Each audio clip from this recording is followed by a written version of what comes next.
guys, this is Paul the Auto Technician, and today I'm working on this 2007 Subaru Impreza with an EJ15 engine.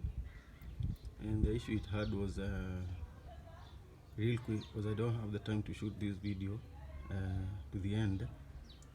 I want just to walk you through what is the problem with this vehicle. Okay, so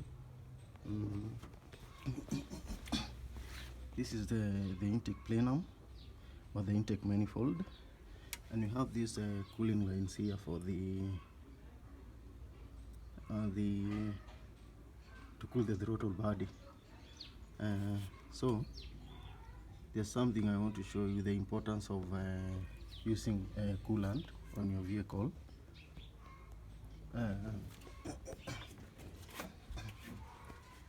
When you look at this little cracked pipe here, this one here, the one that is corroded, this corrosion, it occurred as a result of using water. First time they were using water, then they changed and they started using the cheap low quality coolant. So that's why this destruction began, and we are even lucky enough that this engine was never damaged. We saved it on time. So this one here, it started as a small seepage, then it accelerated to full-time blown up leakage. This one here, as you can see, I can draw closer and you see how this pipe is corroded. This one here, it comes from the water pump and it goes on to cool the throttle body.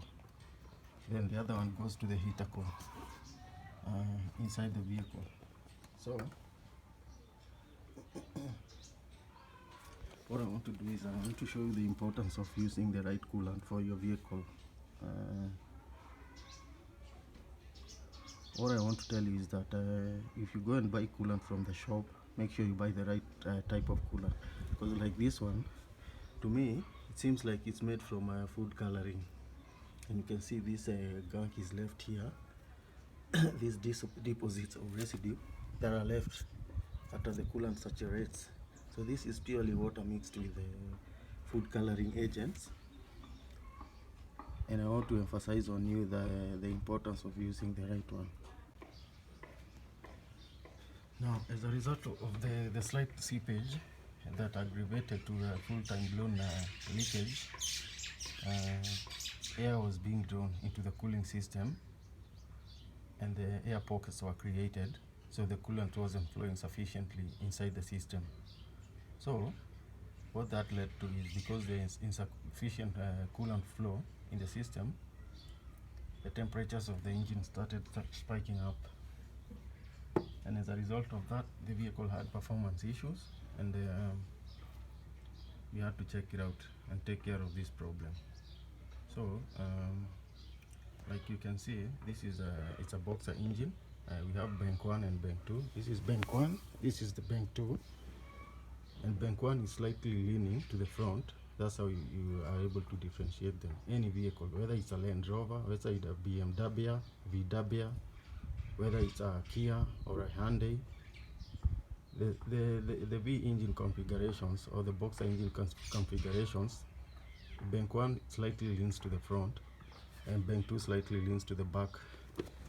Like this one here, you can see this is where bank 2 cylinder head starts, and this is where bank 1 cylinder head starts. It's leaning towards the front more than bank 2 cylinder head. So that's how you differentiate between the banks of the engine. So as I'm telling you, make sure the items or the components that your vehicle needs, or the lubricants, they are the right ones. They are actually, even if they are not OE manufactured, they meet OE specifications, because as you can see, this one here, this one to me looks like food coloring, the green color for food coloring mixed with water, and then as a result of that,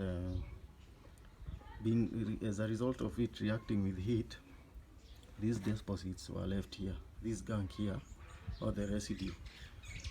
So these engines, these Subaru engines, they are so sensitive.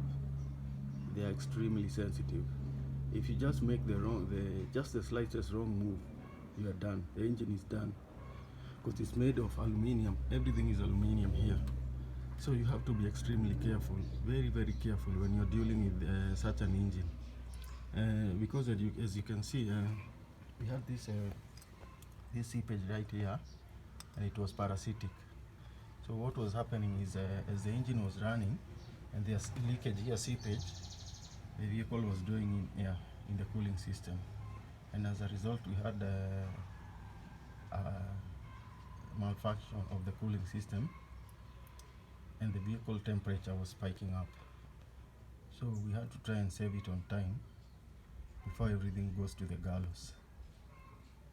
So what I'm emphasizing to you is, make sure you use the right oil, the right coolant, the right lubricants, everything that is concerned in terms of maintaining your vehicle and your engine, and make sure the parts are also the right ones, because any slight move or mistake, this engine is gone. This engine is very sensitive. It's kind of like an egg. You have to be very careful as you deal with it. It's a little powerful engine. It's an EJ15, that's 1.5 liter, and it's powerful. It has torque. So what I want to do is, I want to continue on working on it. You can like the video, subscribe to my YouTube channel, and share it with your friends.